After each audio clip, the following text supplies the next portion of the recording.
하나님 말씀 에베소서 2장 11절부터 10절까지 교독하겠습니다.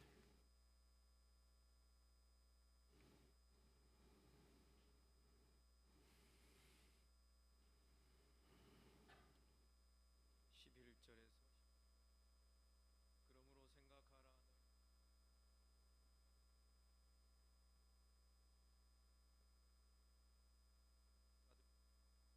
할례를 받지 않으라 칭함을 받는 자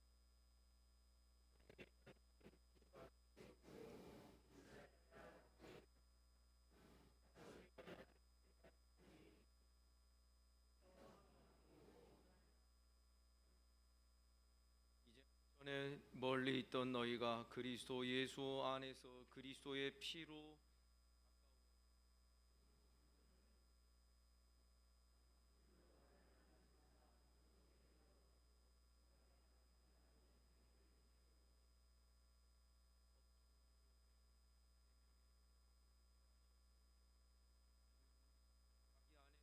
안에서 한 세 사람을 지어 화평하게 하시고 또 오셔서 먼데 있는 너희에게 평안을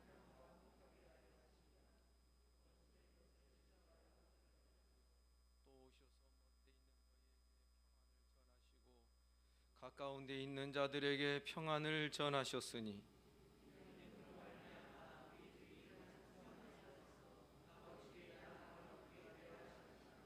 다 같이 그러므로 이제부터 너희는 외인도 아니요 나그네도 아니요 오직 성도들과 동일한 시민이요 하나님의 권속이라. 아멘. 1장 전체와 또 2장 1절부터 10절까지에서 우리는 사도가 우리에게 보여주는 그 복음의 원대한 그 지경, 그리고 원대한 그 스케일을 우리가 볼 수 있었습니다. 하나님께서 이 세상을 창조하신 이후 보이는 것과 보이지 않는 모든 만물, 이 세상의 모든 것들을 다 그리스도 안에서 통일되게 하려 하심이라 그랬습니다. 복음은 오직 우리를 구원하시기 위한 용도로만 복음이 선포되고 이야기되는 것이 아니라 전 우주를 포함한, 전 세계를 다 포함하고 우주 전체를 포함한 하나님의 창조의 목적과 창조의 질서를 완성하고 그것을 이루는, 이것이 복음의 범위가 되는 것입니다. 그래서 우리 믿는 자들이 오직 내 구원, 내 영혼 구원에만 관심을 갖는 것이 아니라 우리는 하나님이 만드신 이 전체 세계를 우리가 늘 마음에 품고 이 자연계를 통하여서도 하나님께서 이루고자 하시는 것이 무엇인지, 소위 말하는, 쉽게 말하면 일반 은총의 세계에도 사실 우리 믿는 자들이 관심을 가져야 되는 것입니다. 그래서 하나님의 계시의 방법을 우리가 이야기할 때에 우리는 이렇게 말을 합니다. 일반 계시가 있습니다. 이에 대하여 특별 계시라고 우리가 말을, 신학적인 용어라 해서 우리가 그렇게 주눅들 필요는 절대 없고요. 일반 계시라고 하는 것은 우리 믿는 자뿐만 아니라 믿지 아니하는 모든 자들에게 공통적으로 하나님이 계시해 주시고 나타내 보여주신 것들을 말합니다. 로마서 1장에서 말하고 있는 일반 계시의 가장 분명한 중심은 하나님을 이 일반 계시를 통하여 알려주시는 것입니다. 어떻게 알려주시냐면 사람들의 마음 속에, 그 양심 속에, 그 마음 깊은 곳에 하나님을 알만한 것들을 다 거기에다가 담아 두셨다 그래서 파스칼과 같은 그런 그 철학자는 수학자이기도 하죠.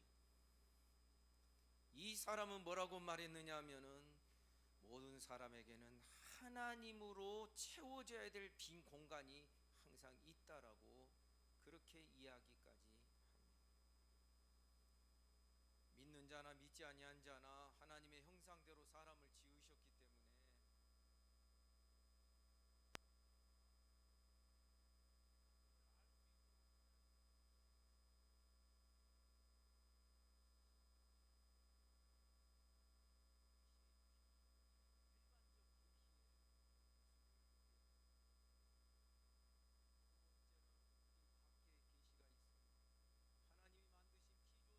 피조 세계 속에 하나님의 능력과 하나님의 위엄과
인간 세상에 사람들이 만들어 놓은 모든 그 중간에 막히고 그렇게 쳐놓은 중간의 모든 담을 다 허시는 능력이 십자가의 능력인 줄을 믿습니다. 본래 온 세상 사람들은 한 민족이라는 것을 우리가 기억해야 합니다. 언어도 하나이었을 때 있습니다. 모든 민족이 한 민족으로 여겨졌을 때가 있습니다. 그러나 여러분, 인간의 죄로 말미암아 바벨탑 사건을 일으키게 되고 그때로부터 언어가 나눠지지요, 인종이 다 나눠지지요, 이 색깔도 구분이 되어 있죠. 여러분, 우리 기억해야 됩니다. 죄의 특징은요, 나누는 것입니다. 자꾸 나눠지게 합니다. 너와 나는 색깔이 다르고 너와 나는 뭐가 다르니까 너와 같이 할 수 없고, 죄의 특징은 네 편 내 편 다른 사람 편 자꾸 이렇게 구분하는 것이 죄의 특징이 되는 것입니다. 바벨탑의 이 죄악으로 말미암아 온 세상은 뿔뿔이 갈라지게 되었던 것이죠. 그 이전에는 언어도 하나요. 여러분, 바벨탑 사건 이전에 인류가 썼던 그 언어는 어떤 언어였을까요? 히브리어 교수들은 그렇게 말합니다. 아마 히브리어였을 가능성이 있습니다. 근데 누가 알겠습니까? 그러니까 죄로 말미암아 분리되고 갈라졌던 것을 예수께서 오셔서 그것을 회복을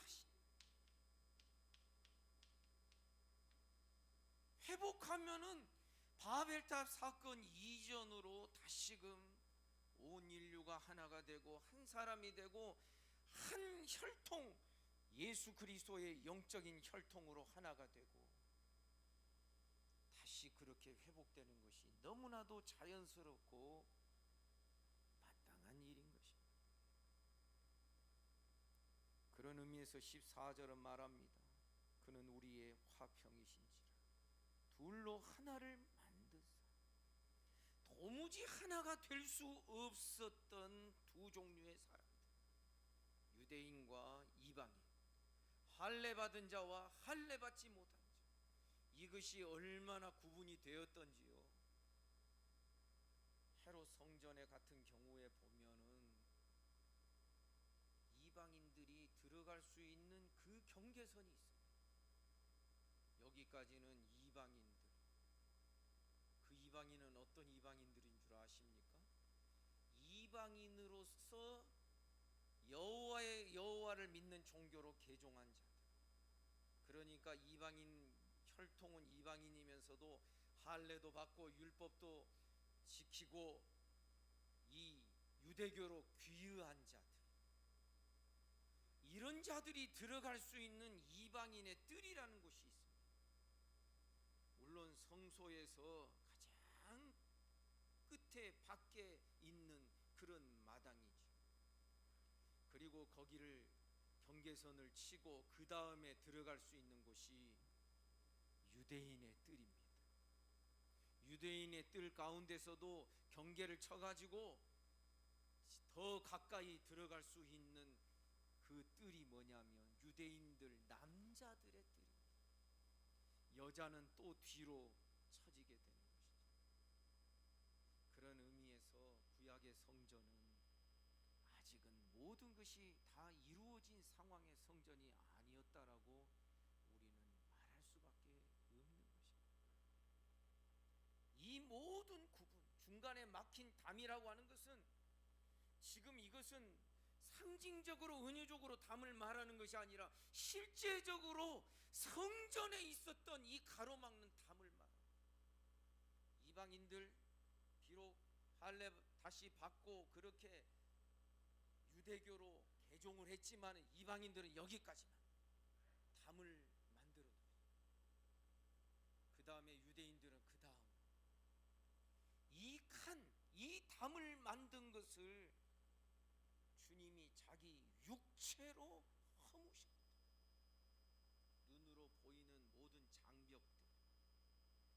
사람을 구분하고 사람을 경계에 짓는 모든 장벽들을 우리 주님이 다 허셨다.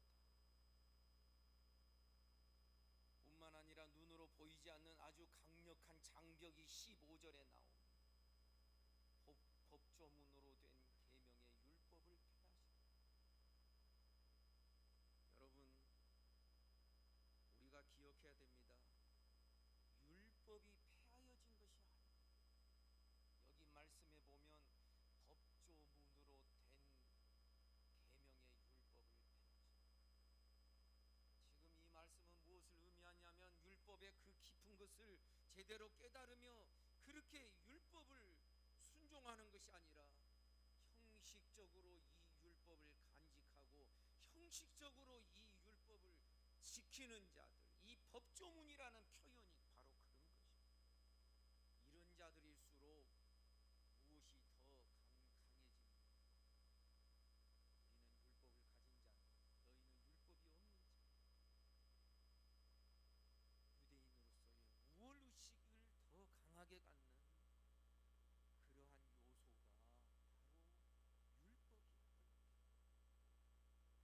그런데 율법을 제대로 이해하고 순종하는 자들은 사실 그렇게까지 심하진 않았습니다. 그러나 율법을 형식으로 지키는 자, 법조문의 율법이라는 게 그런 뜻이라고 했습니다. 그런 사람들일수록 항상 더 난리를 피우는 것이 인간 세상. 우리 주님은 그것을 다 폐하시고 둘로 자기 안에서 한 세 사람을 지어 맥을 볼 때 무엇과 무엇을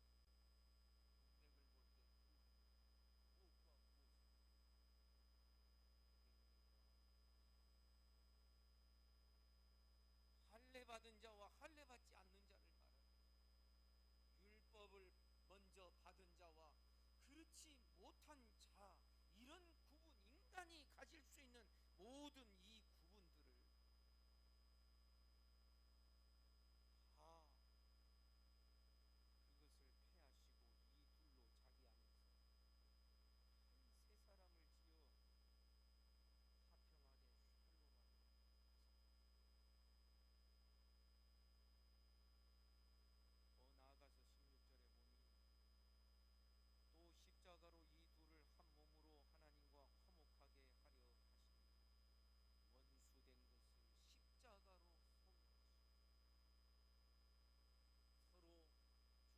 만드셨다. 17절에 보니 또 오셔서 먼데 있는 너희에게 평안을 주시고. 먼데 있는 너희라고 하는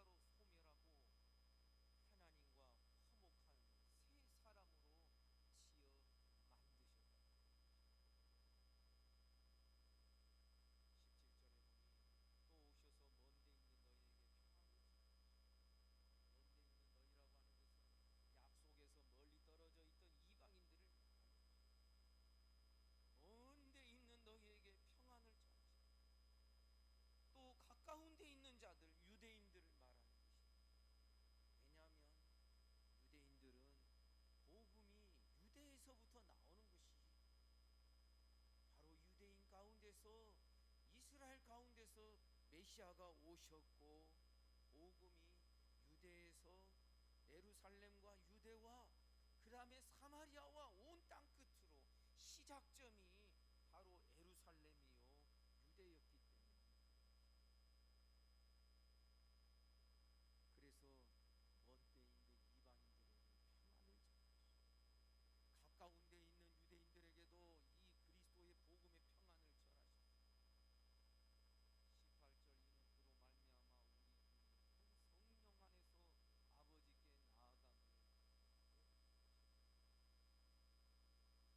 둘이라는 것은 문맥을 볼 때 이방인과 유대인을 말하는 것이고 할례 받은 자와 할례 받지 못한 자를 말하는 것이고 율법을 가진 자와 율법을 받지 못한 자를, 이 둘이 한 성령 안에서 아버지께 나아감을 얻게 하려 하십니다.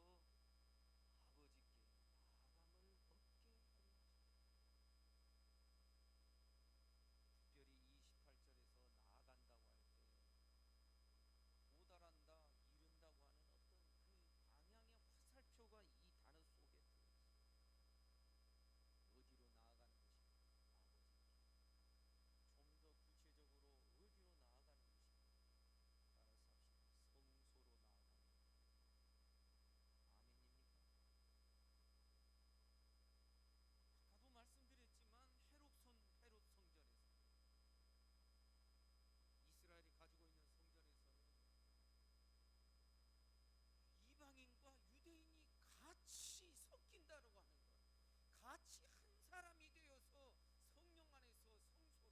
같이 나아간다고 하는 것, 이거는 상상할 수가 없는 일이었습니다. 비록 유대교로 개종을 했다 할지라도 여전히 저들을 비하하면서 차등을 두는 것이 유대인들의 마음이었던 것입니다. 그러나 사도는 분명히 말합니다. 이 둘이 한 성령 안에서 한 아버지께 나아감을 얻게 되었다. 이것이 교회라고 말합니다. 19절에 보니 그러므로 이제부터 너희는 외인도 아니요 나그네도 아니요 오직 성도들과 동일한 시민이요 하나님의 권속이라, 하나님의 가족들이라, 동일한 시민이다, 하늘 시민들이다, 외인이 아니다. 너희는 유대인들이 가장 성전 가까이, 성소 가까이 오고 너희들은 저 뒤에 끝에서 유대인들 뒤통수나 구경해야 되는 그런 자들이 아니다. 나그네도 아니다. 이것은 우리 신앙의 나그네가 아니라는 그런 뜻이 아닙니다. 사실 유대교에 개종한 이방인들은 예루살렘에 왔다가 나그네로 살다가 나그네로 며칠이나 몇 주 그렇게 있다가 다시 돌아가야 되는 것이었습니다. 그러나 이제는 너희가 그럴 필요가 없다라는 것입니다.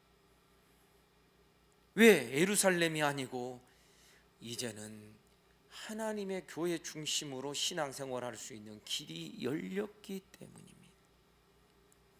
사랑하는 성도 여러분, 올 마지막 이 저녁에 이 예배 시간에 우리는 십자가의 위력과 능력을 다시금 분명하게 깨달으시기를 주님의 이름으로 축복합니다.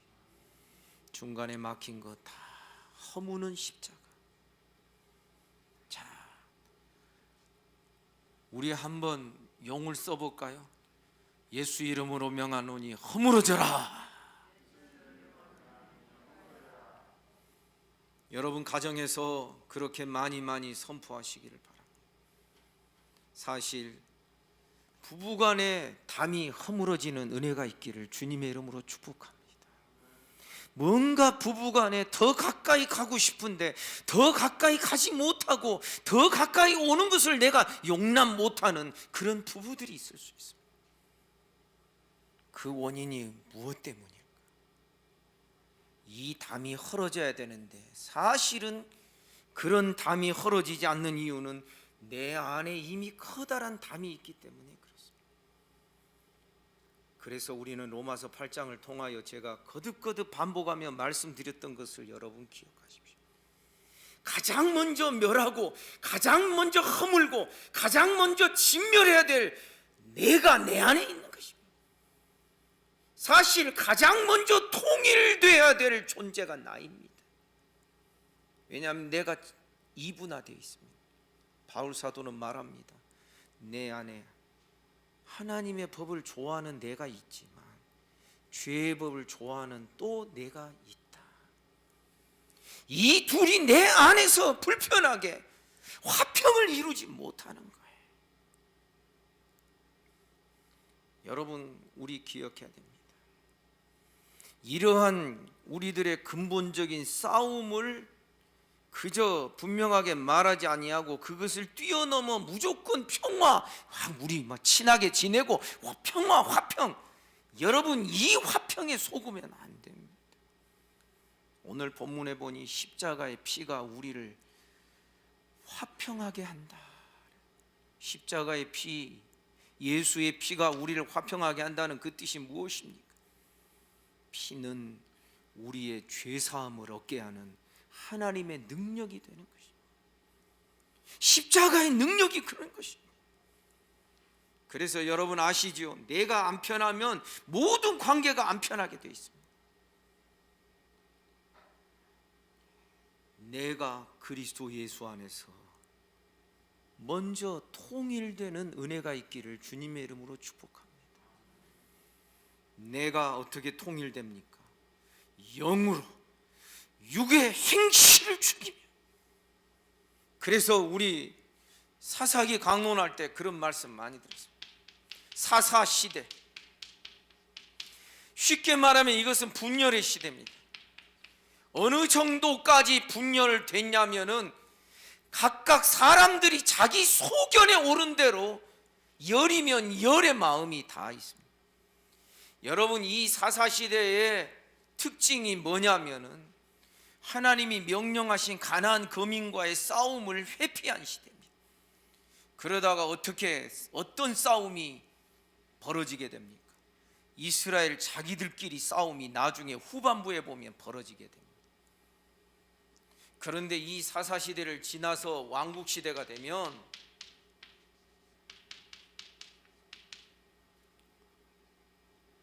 특별히 다윗 왕 때 보면 다윗의 그 본분을 성경은 다른 말로 뭐라고 말하면 저는 군인이다 그래서 군인. 싸우는 용사였습니다.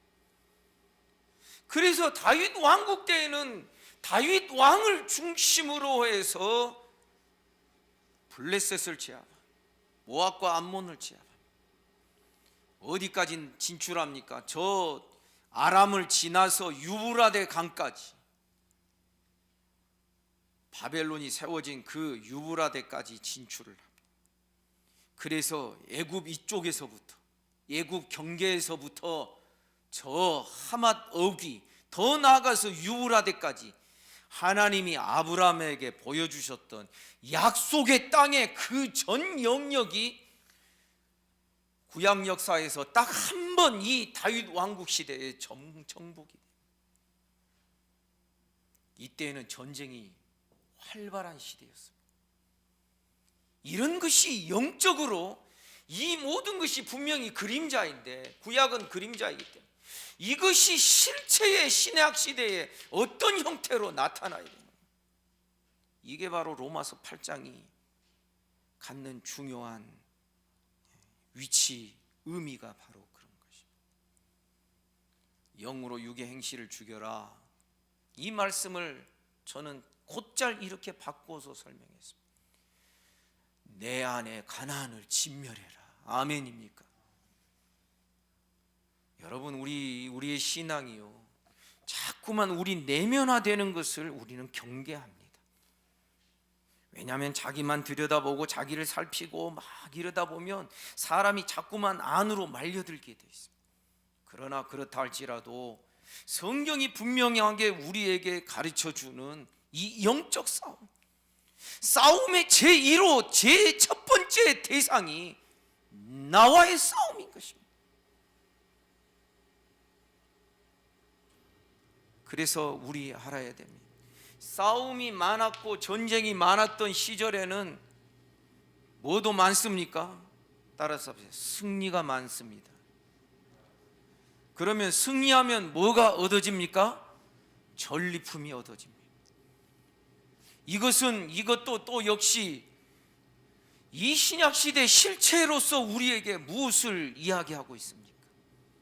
여러분, 우리가 오늘 아침에도 잠깐 열매라는 표현을 제가 썼습니다. 오늘 찬양 인도자 형제도 열매가 풍성하기를 위하여 우리가 기도합시다. 이것이 하나님이 우리를 부르시고 택하신 확신을 가질 수 있는 근거 중에 하나니까. 그래서 이 형제가 오늘 낮 예배 설교를 뻘로 듣지 않았구나, 그것을 확인할 수 있었습니다.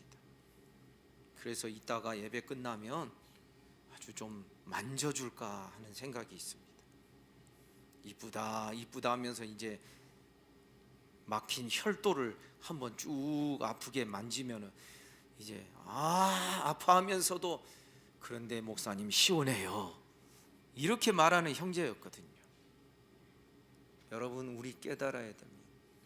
열매는요, 아주 척박한 데서 막 캐내서 만드는 게 아니라, 따라서 합시다. 열매는 전리품입니다. 자, 미움이라고 하는 가나안과 전쟁을 벌입니다. 내 안에 막 미움이 있습니다.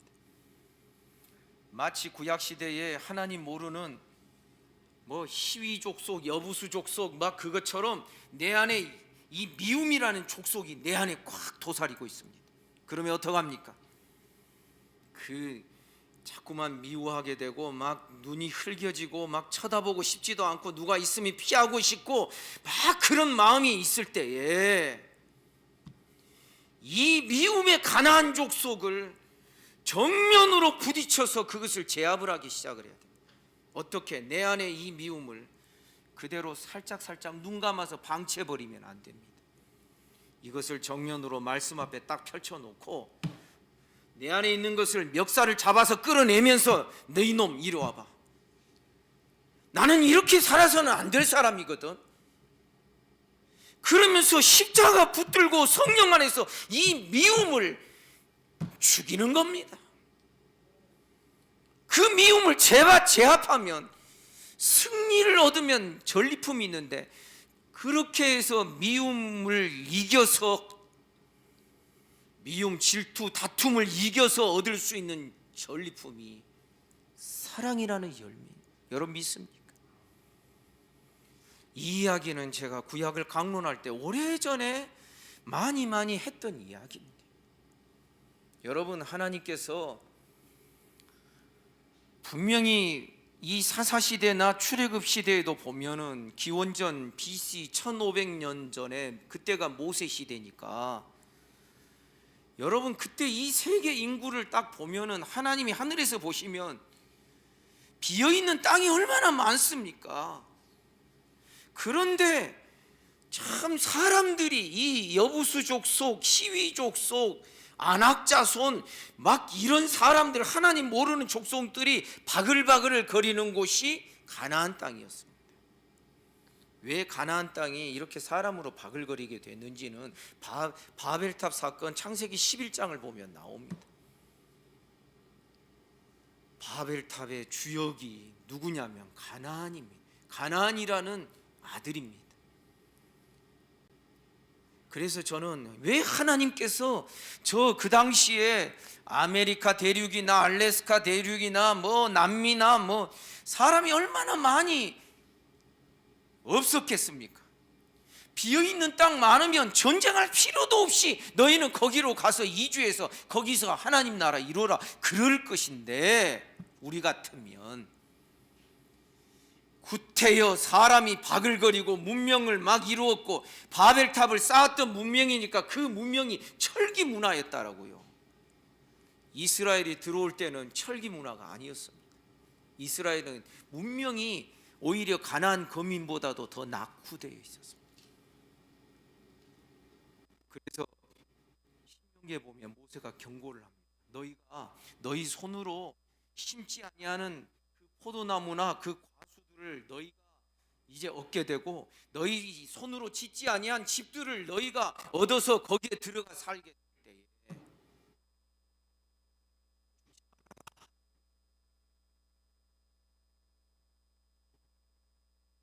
왜 그렇게 어떻게 보면 당시 온 세상에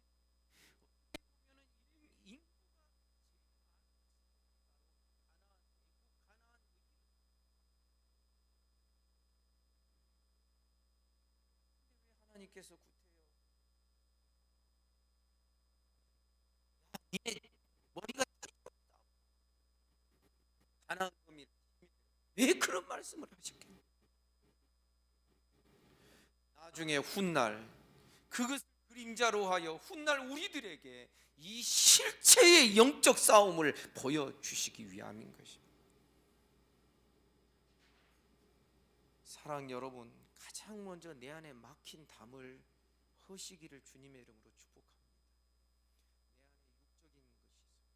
내 안에 영적인 것이 같이 들어있습니다.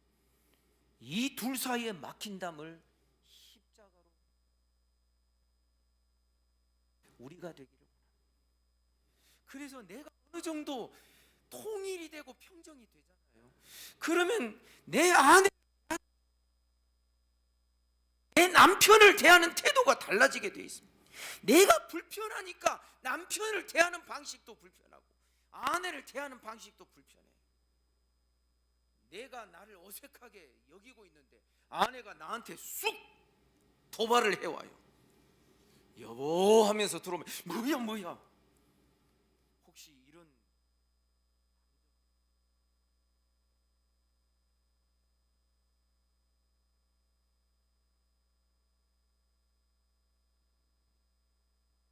키웁니다.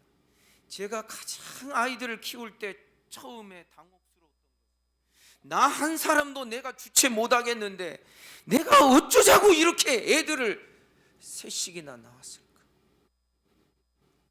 이런 후회와 한탄, 아이들 때문이 아니라 내가 감당하기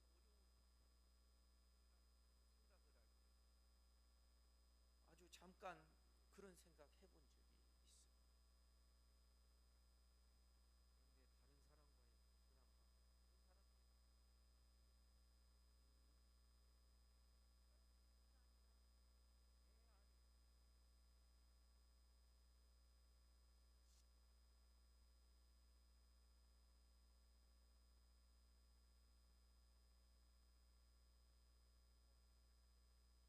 대인관계, 직장, 이 사회 이렇게 됩니다. 여러분, 지역 감정이라는 거 여러분, 제가 1990년대 그 어간에 신학교 졸업하고 강도사 되면서부터 한 6년 동안 고신측 교회에 목회를 대학부 사역을 6년 정도 교육 목사로 했던 적이 있습니다. 서울에 있는 이 고신측 교회는 아주 목사님 설교부터 톤이 경상도, 부산 경상도. 제가 초중 태어나기는 광주에서 태어났지만 초등학교 졸업, 중학교 졸업, 고등학교 졸업 부산에서 했으니까 저는 뭐 어색하지는 않아요. 그래가지고 자기 아버지한테 소개를 시켜요.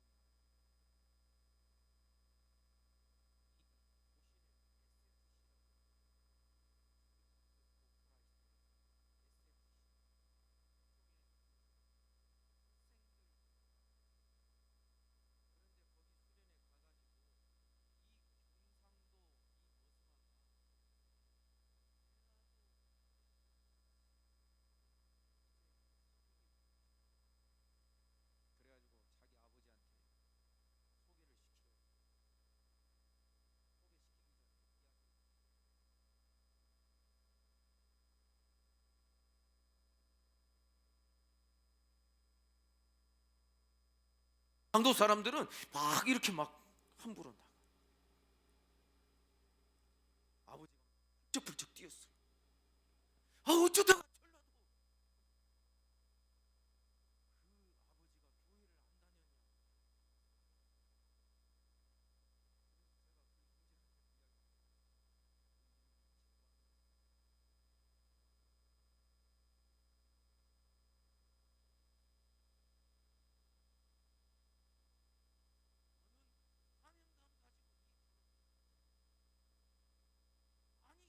안에서 경상도 전라도가 무슨 뭐가 있냐.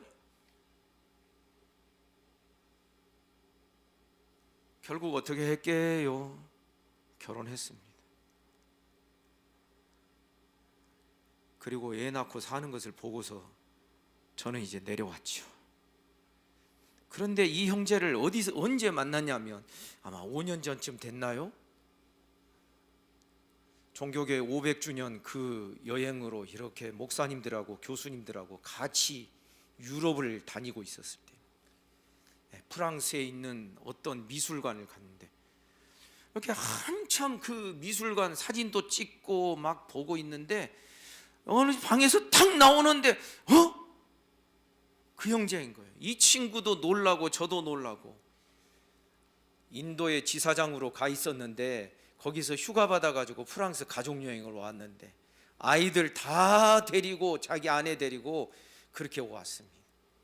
그래서 나중에 저희들 타고 가는 그 버스 앞까지 와가지고 기념사진 찍고 그 아이들 둘이던가 셋이던가 다 세워놓고 저한테 인사를 시키고 뭐 그런 그 경험이 있습니다. 여러분, 아주 수년 전에 저는 대통령 선거 때 우리 노예안의 목사님들의 이야기 속에서 왜 경상도 사람이 대통령이면서 막 낙심하는,